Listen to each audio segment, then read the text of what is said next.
Goeiedag, jy is ingeskakel hier saam met my Natasha Fiek in die program Mense en ons stories en dit is altyd vir my 'n voorreg om saam met jou te kan kuier. Ek vertrou jy geniet nog die programme. Ek vertrou jy geniet een en elke program wat uitgaan en ook een en elkeen se storie. Nou ja, ek het vandag weer eens die voorreg om vir Gladstone Boys en Alipad van Gauteng saam met ons weer eens te kan hê in die studio. En dit is so lekker Gladstone om vir jou weer hier te kan hê. Hoe gaan dit my broer? Goeiemiddag pastoor, dankie vir nog 'n invitation. Ek gaan baie goed dankie aan my pastoor. Nee, dit gaan goed. Ek sê altyd, ons hou van stories, ons hou van mense se stories. Ons hou nie van 'n kinderstorie nie, ons hou van 'n storie van hoop en 'n storie van bemoediging. En hier vertel ons mense se stories wat die pad byster geraak het een of ander tyd, maar wat die Here weer eens kom uithaal het, wat aan die verkeerde kant miskien van die pad beland het, maar wat God weer kom optel het. En Gladstone is een van daardie mense wat 'n groot getuienis het oor wat die Here in sy lewe inkom doen het. Nou Gladstone, vir die wat nou nie vir jou verlede keer gesien het nie, vertel gou vir hulle 'n bietjie wie is Gladstone Boys? Gladstone Boys is 'n proud recovery drug addict saved by grace. Ek is ook 'n ex-gevangene. Ek het 4 maande oor aan sy klam met my parole. Okay. So, dan is ek 'n regte vryman. Ek is ook die author van Pain Drove Me to Drugs, a true story about surviving prison and the horrors of drug addiction.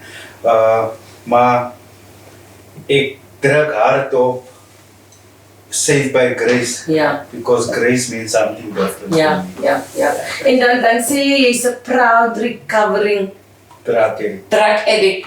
Hoekom proud? Ek het al gehoor jy sê dit. So duidelik vir my, hoekom daai? Hoekom proud? Ja. Dit is nie maklik om 'n recovering drug addict te wees nie. Ja. Die moeilikste ding om te doen is om elke dag recovery te kies. So ek is so ver in my recovery dat ek proud is. Ek kan nie wag vir môre dat ek weer kan recover. Yes, amen. En die soos jy sê, dis 'n daglikse. Is 'n daglikse Yes. ding. Dis 'n daglikse ding. Ek is op pad na 8 jaar toe, maar dit maak nie eintlik saak nie, want dit is net vandag Amen. wat my maak dat ek môre weer kan opstaan as 'n proud recovering drug addict. Amen. En ek dink lesson wat die mense kan byvoeg is it's only by grace. Only by grace. Yes. Niks anders. Ek het alles probeer, pastoor. Ek het alles probeer. Ek het so alles probeer dat ek weet niks anders as grace kan doen. Amen.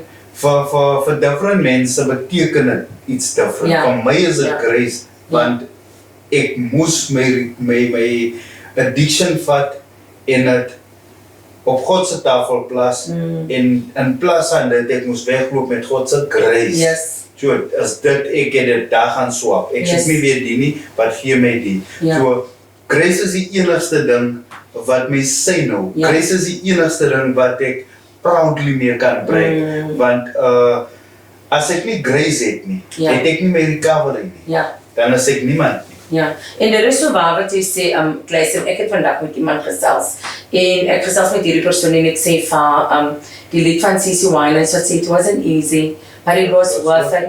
En dan sê sy ook, you don't know the cost of the oil in my alabaster box. Jy sien vir Gladstone nou hier, maar jy weet nie die pad waar ons Gladstone gekom het nie, jy weet nie die prys wat Gladstone betaal het om tot hier te kom, tot waar hy vandag gesê. Gladstone het ook vir ons vorige keer het jy genoem van, jy wil jouself in die sel, jy wil jouself in die brand steek, om jy Here aan die brand gesteek, om 'n punt te bewys. En jy het gesê, jy het nog eens by hierdie storie uitgekom nie. Jy het nog eens by daardie storie uitgekom nie. So vertel ons 'n bietjie van daai stories wat ons nog nie by uitgekom het nie. Ek het die sel uitgebrand, pastoor. Ja. Maar ons moet begin by die tyd toe ek die sel uitbrand. Toe is dit my 4de keer wat ek probeer selfmoord pleeg. But ek verstaan dit nou eers dat ek nugter is. Ja. Hoe geweldig is dit regtig? Dit het nie dat iets saak gemaak het. Dit was niks uit dit nie. Ek het maar 'n useless lewe gehad. My lewe, niemand sou my gemis het, my lewe het nie gekount nie. Daarom het ek so baie keer probeer om my lewe te vat. Maar die is weer hoekom grace means something different to me. So uitstaan vir my. Weer grace. Want as dit nie die genade van die Here was nie, dan was ek nou nie vandag hier om die testimonie te gee nie. Amen. So, ek wil myself uitbrand in die sel en elke keer, die ander 3 keer voor dit ook, ek wil nie myself doodmaak omdat ek wil dood wees nie. Ek wil myself doodmaak want ek wil 'n punt bewys. Ek wil myself doodmaak want ek wil hê iemand anders moet die pyn voel. Is amper soos ek sny myself, maar ek wil hê pastoor moet die pyn voel. Is amper soos ek krap my gesig oop, maar ek wil hê die persoon wat die skaars sien in my gesig moet die pyn voel. So ek was so diep in drug addiction dat ek verstaan vandag wat beteken dit om rock bottom te wees. Ek verstaan waardeur gaan die next person wat vinnig verby my loop en either op die grond kyk of in die lug kyk in sy eie conversation op pad nowhere, but baie vinnig. Ek verstaan hy persoon baie meer as wat ek iemand verstaan wat nog nooit in drug addiction was. Want my addiction het my, en ek verstaan eers die goede nou dat ek nugter is, het my gevat laat purposefully het ek kerk toegegaan. Tussen 12 uur en 3 uur. Purposefully pastoor. En as ek sê ek het kerk toegegaan, het ek by enige plek opgeëindig daar waar daar donkerte is. Het ek enige iets gedoen in die donkerte om gesien te wees aan wieever die overseer is van die wat ek daar is. En nou as ek kyk, was ek net besig met satanisme all the way. Dit is conversations wat ons het, want ons is bang. Mense gaan ons judge. Ons is bang wat gaan wie dink van my. Ons is bang vir whatever. Maar die waarheid is, en ek praat van my, in my rock bottom was ek ook addicted toe satanisme. Want alles wat ek gedoen het, die laaste ding wat ek gedoen het, die sexual orgies, die myself oopsnee en suig bloed, en vandag as dit gebeur, kan ek nie vinniger by 'n kraan uitkom en 'n plaster opsit, die in my neus skrap en whatever uitkom, liewer in my mond sit. Die conversation wat ek alleen het in 'n taal wat ek ook nie het nie. Die by begrafnis toe gaan en deze uitstandpunt, want ek het nie alleen gedoen nie. Daar's 'n sekere tyd, dan gaan ek graveyard toe. En daar's 'n graveyard so naby daar by my ma se huis, net so eentjie af in die pad. Ek kom huis toe, miskien van 2 weke of 3 weke van beach te raak. En dan is ek so moeg, dan gaan slaap ek 3-4 dae. En ek staan net op, gaan toilet toe en kom bys toe en eet, tot ek recovered is. Maar die dag wanneer ek recovered is dit altyd laat in die aand, vroeg in die môre, 12 uur, na 12, 1 uur. En dan gaan ek die tyd vir my gaan baie skoon bad en aantrek. En as ek uitkom met die deur, is daar 'n entity wat wag vir my. En die is regtig 'n conversation wat ons nie het nie. En so baie van ons gaan deur dit. Want die mense, daar's mense wat ek ontmoet het, daar's mense wat 'n paar van hulle is ook in recovery nou, en ons het mekaar gemeet gedurende sulke tye.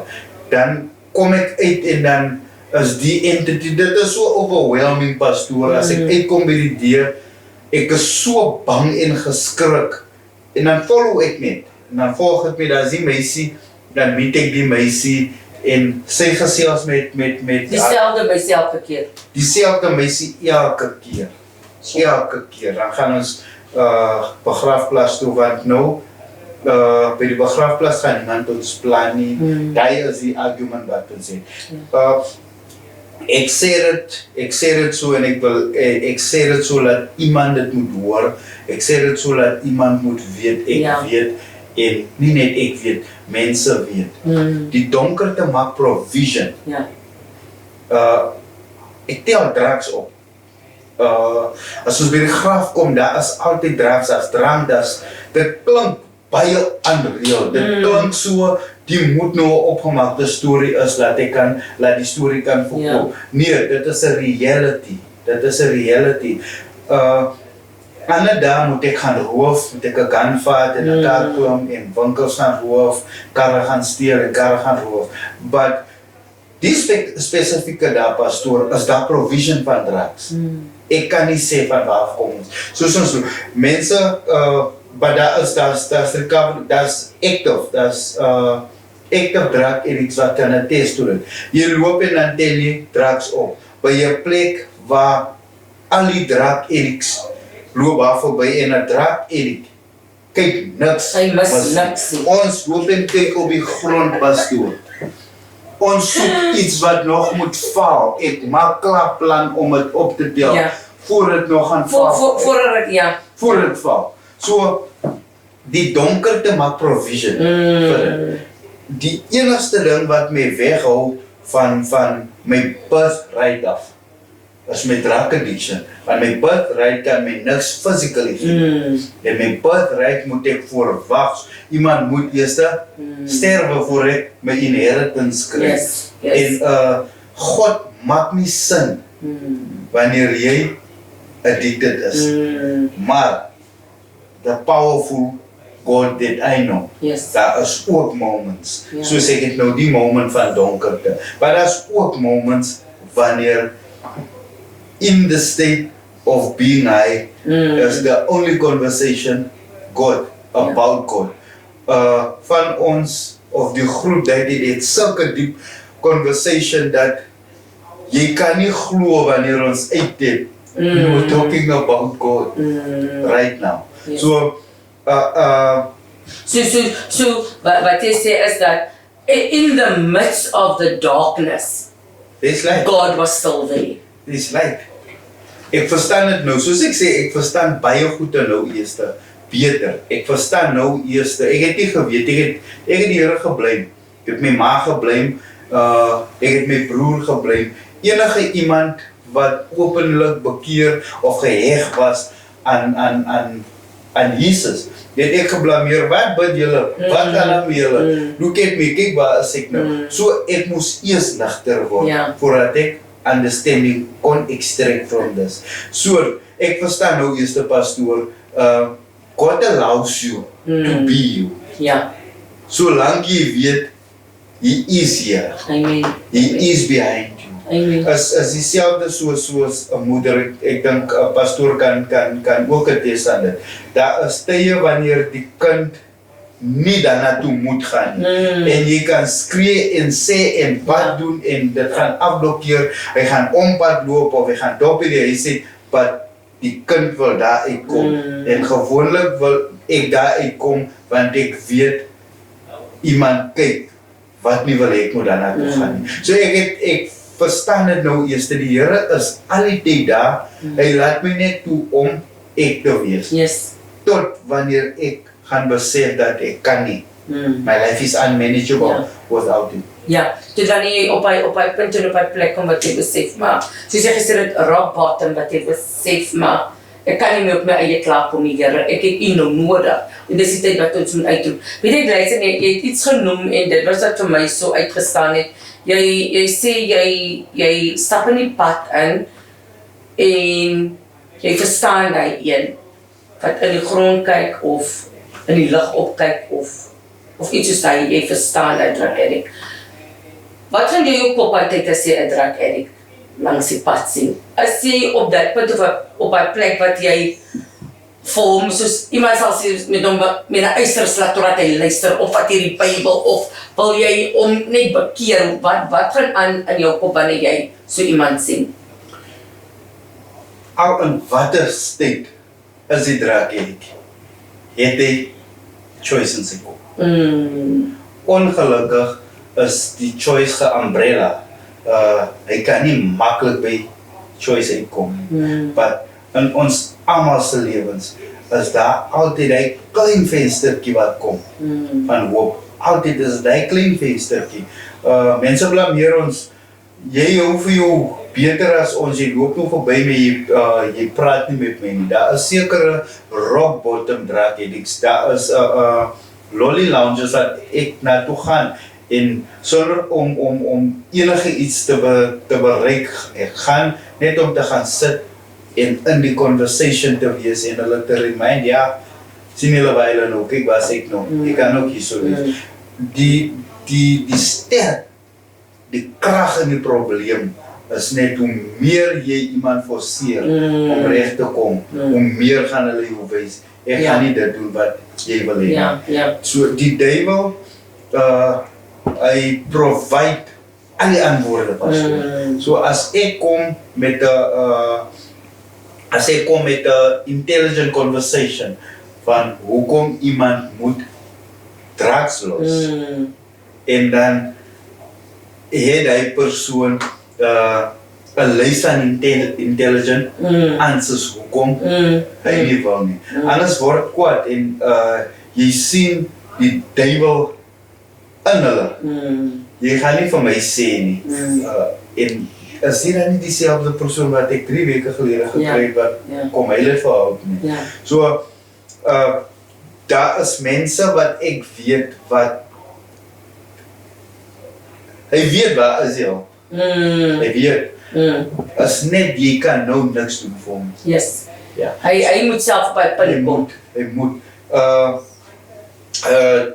As jy in recovery kom, vir die meeste, vir about more than 90%, as dit word jy voorgestel aan 'n 12-step program.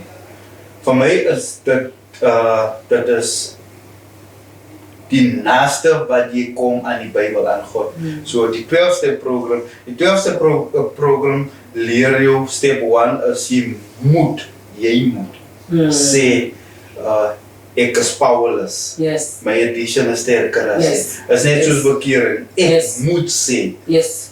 Nou kan ek hier in sonde lewe. Ja. Ek kom na die Here. Ja. Mense kan jou nie, hulle kan jou lei, maar hulle kan jou nie forceer om 'n relationship te begin met die Here. So dit is baie moeilik.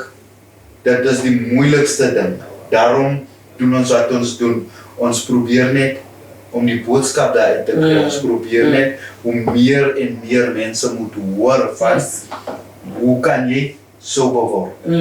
Pastoor, die meeste mense het 'n notion in die kop van ek sal nooit kan sober word want ek het nie geld om te betaal vir 'n rehab nie. Ek is een van die products wat nie in 'n rehab was nie. Ek was in die tronk toe ek my verlossing kry. Ja. Ek het in die tronk gekry.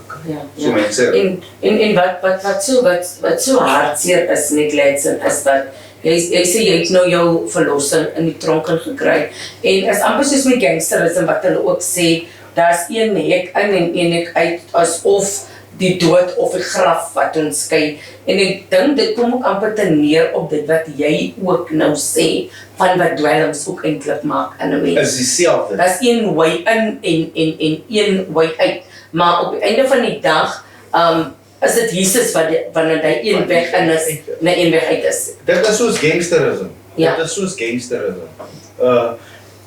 Wanneer jy wegstap, moet jy bereid is om dood te gaan. Iemand leer my that I love to die. It is better for me. I will receive what I need when I die. So, as ek gaan wegstap aan gangsterisme, maar wie ever my gaan dood, maar gaan my 'n favor doen. Want nou weet ek, nou gaan ek hemel toe. Nou gaan ek in die koninkryk. Is net die probleem nou, veral nou, op die oomblik. Dit wat hulle verkoop van gangsterisme. Dit wat hulle verkoop van dronk. Dit wat hulle verkoop van drug addiction. Is bully, is nonsense.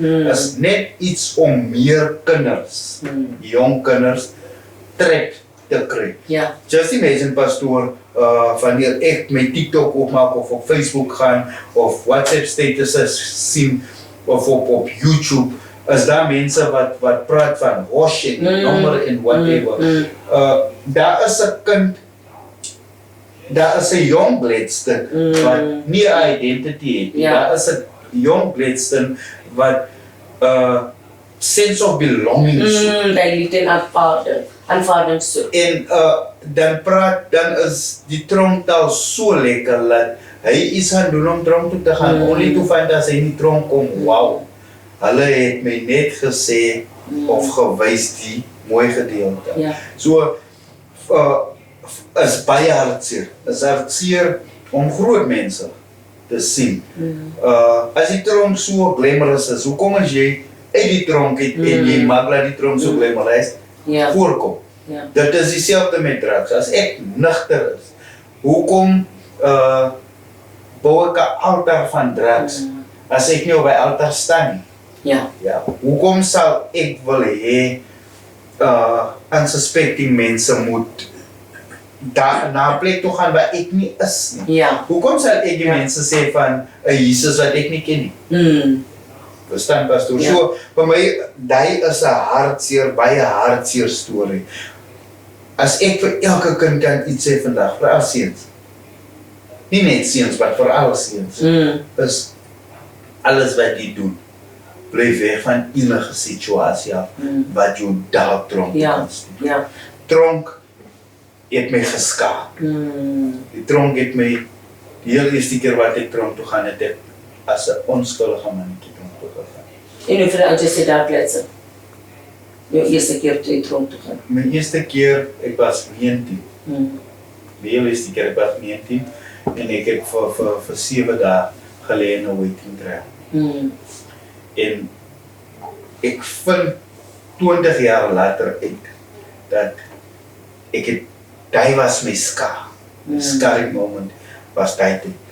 Ek weet nie waar ek daai tyd gesien nie. En ek besef het meer as 20 jaar later dat wat ek daar gesien het, was dit wat my seer gemaak het en ultimately gemaak het dat ek teruggaan, elke keer teruggaan, elke keer teruggaan, elke keer. En elke keer wanneer ek tronk toe gaan, kom ek uit as 'n hoofdraad. Elke keer wanneer ek tronk toe gaan en my toe pastoor, ek gebruik nie drugs in die tronk nie. Want as ek uitkom, val ek dieper in my rock bottom. Want ek drug addiction werk soos die van my, as ek hierso hoog raak en ek lapse en ek vat 'n moment of out, as ek terugkom, gaan ek net bietjie hoor. Gaan ek net bietjie hoor. En hoe hoor jy gaan, hoe harder val jy. En Gladson is amper soos die woord van die Here wat sê, is soos 'n hond wat teruggaan na sy braaksel toe. En hy sê die woord ook van die Here dat daai gees gaan uit jou uit en hy gaan swerf op die aarde. En dan kry jy gedagte, maar ek het mos uit Gladson uitgegaan. Kom ek gaan kyk gou lyk hy huis waar ek uitgegaan het. Dan kry jy die huis skoon en gaan al 7 geeste wat nog erger as hom is. En dit is hoe 'n mens elke keer terugval en erger en slegter daarin toe is.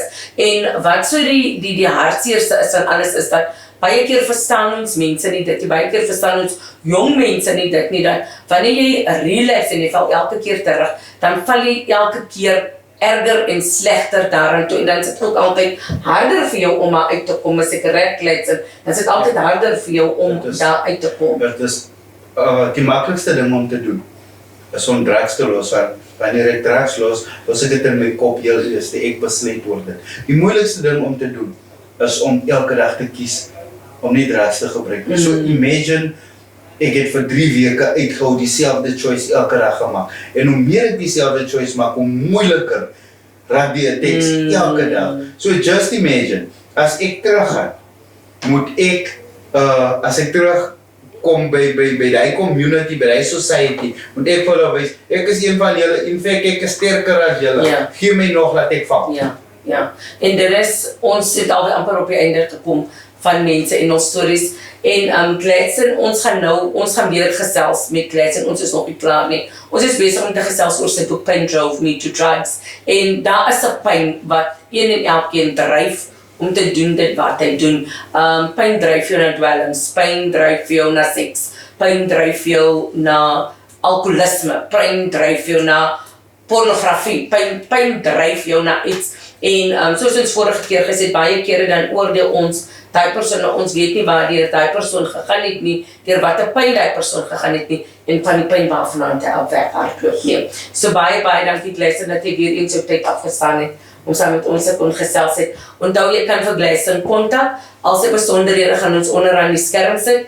waar jy vir hom kan kontak of waar jy sy boeke in die hande kan kry, waar jy vir hom kan kontak vir geselsies en om te gaan kyk ook waarmee hy besig is, want ek weet hy is besig met baie dinge op hierdie oomblik. So ja, jy kan hom kontak hom as jy graag met hom in verbinding in wil tree. En dit was dan Mense en ons Stories saam met my Natasha Wiek baie. Dankie dat jy ingeskakel was hier op Mense en ons Stories. Ons gesels weer eens saam met jou volgende week, selfde tyd, selfde plek. En dan moenie vergeet nie, vertel jou vriende en jou familie om in te skakel op Mense en ons Stories.